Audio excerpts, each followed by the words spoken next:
Hello everyone, welcome to Art Tower no, which is located in Bacaso Avenue.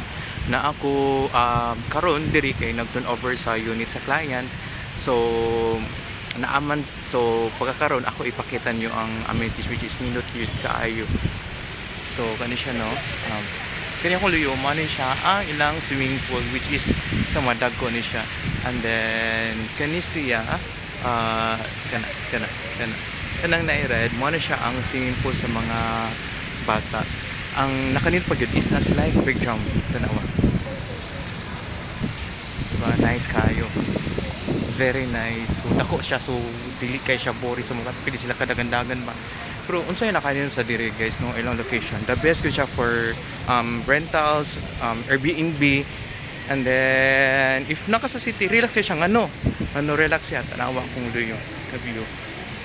Nice siya para sa gabi tanawa. I don't know kung maklaro ka no. So kani siya no, luyo na ko is kaning third beach, di ba? Dili kay siya maklaro no, kay layo mo siya, pero once nga namo diri sa Art Tower klaro kayo siya, as in siya for night view na siya for chill good sa ilang diri sa ilang kaning tambay nga area, di ba? Nice kayo ang Art Tower, which is nice for investment good. Very nice, very nice.